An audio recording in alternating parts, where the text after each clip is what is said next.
April रु बदल जीव बैंकिंग नियम करंतुनी एई भूल नचेत आपणक बैंक अकाउंट होई जीव खाली।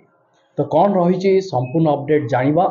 एप्रिल पहला रु बैंकिंग सेक्टर रे अनेक सारा नियम रे परिवर्तन होगा पाई जाउची।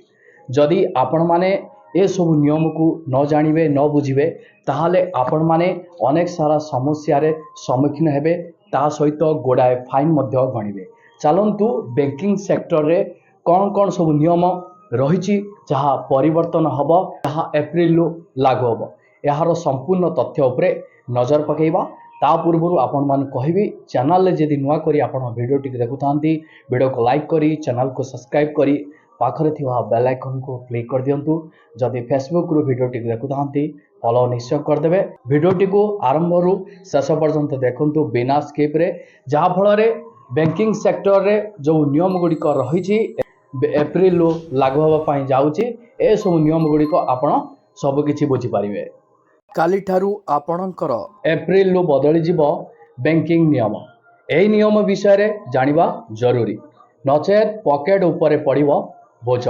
एप्रिल बैंकिंग सहित जड़ित किछि नुआ नियम लागू होगाकू जाउची जार सीधा सड़क प्रभाव ग्राहकंक पॉकेट उपरे पड़ी पारे। तेणु एप्रिल 1 रु कौन परिवर्तन होगाकू जाउची से विषय रे आपनक पाखरे संपूर्ण सूचना रहिबा उचित।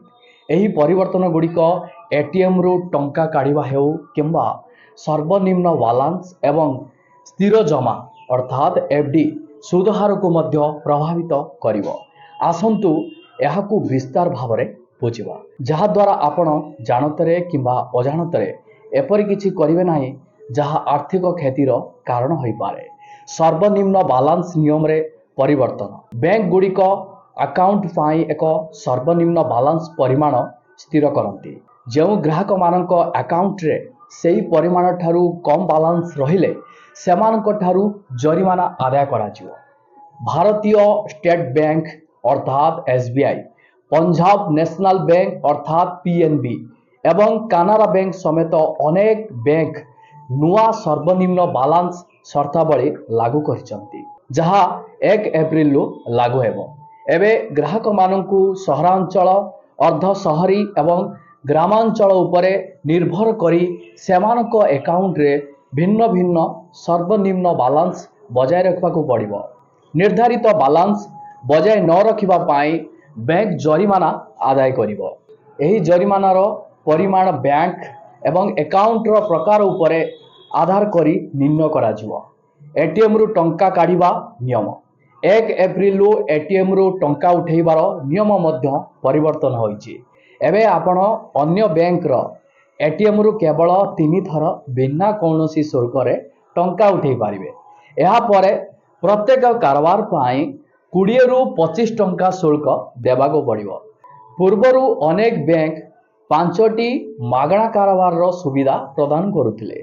तेणु नुआ नियम कार्यकारी हेबा परे आपनकू अधिक सतर्क रहिबाको पड़िबो। संचय खाता एवं एफडी उपरे सुध हार संपर्क रे किछि परिवर्तन मध्य 1 एप्रिल लागू हेबो।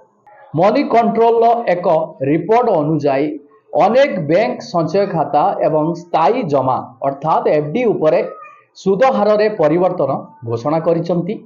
एहा अधीन रे संचय खाता रे जमा हेउतिबा राशि आधार रे सुध हार स्थिर करा जिवो। एहा विश्वास करा जाउची जे एहा सेही ग्राहक मानकू लाभ देबो जो मानक अकाउंट रे अधिक टंका रहउची। क्रेडिट कार्ड सुविधा उपरे कटकणा जदि आपण क्रेडिट कार्ड व्यवहार करती तेबे एप्रिल मासरू आपनकू कम सुविधा मिल पारे। आपणकर एसबीआई एवं आईडीएफसी फास्ट बैंकिंग विस्तार क्रेडिट कार्ड वैशिष्ट्य गुड़िक ह्रास करुछंती। मागणा टिकेट वाउचर रिन्यूअल बेनिफिट एवं माइलस्टोन रिवार्ड्स भली सुविधा बे बंद हो जिवो। एक्सिस बैंक मध्य 18 एप्रिल यार विस्तार क्रेडिट कार्ड रे समान परिवर्तन लागू करिवो। पीजीटी पे सिस्टम अर्थात पीपीएस बैंकिंग ठकई को रोकिबा पाई पीजीटी पे सिस्टम अर्थात पीपीएस कार्यकारी करा जाउची। आसंता मासरू 5000 टंकारु अधिक मूल्यर चेक पेमेंट पाई ग्राहक मानकू चेक नंबर तारीख हिताधिकारीଙ୍କ नाम एवं परिमाण जांच କରିବାକୁ पड़िବ। ଏହା ସହିତ डिजिटल बैंकिंग को अधिक सुरक्षित एवं सुविधाजनक କରିବା ପାଇଁ बैंकिंग गुड़िक नूतन ऑनलाइन सेवा एवं एआई पावर्ड चैटबॉट आरंभ करुଛନ୍ତି। ଏହା ରହିଛି ଆପଣମାନଙ୍କ ପାଇଁ ଆଜିକା ଡେଟ୍ରେ बैंकिंग सेक्टर ନୂଆ ନିୟମ ଗୁଡ଼ିକ ଯାହା ଆପଣମାନଙ୍କର ଏପ୍ରିଲରୁ ଲାଗୁ ହେବା ପାଇଁ ଯାଉଛି। ଯଦି ଆପଣମାନେ ଏସବୁ ନିୟମ ଗୁଡ଼ିକ ବୁଝିବେନି ଜାଣିବେନି ଯାହାଫଳରେ ଆପଣମାନେ ଏପ୍ରିଲ ମାସ ଠାରୁ ନୂତନ ନିୟମ ଅନୁସାରେ ଆପଣ ଗୁଡ଼ାଏ ଫାଇନ୍ ଗଣିବେ। ଏହା ଥିଲା ଆପଣମାନଙ୍କ ପାଇଁ बैंकिंग सेक्टर ତରଫରୁ କିଛିଟା ନୂଆ ନିୟମ ଯାହା ଏପ୍ରିଲରୁ ଲାଗୁ ହେବା ପାଇଁ ଯାଉଛି। ପୁଣି ଦେଖା ହେବ ଆପଣମାନଙ୍କ ସହିତ ନୂଆ ଏକ ଅପଡେଟରେ। ଜୟ ଜଗନ୍ନାଥ।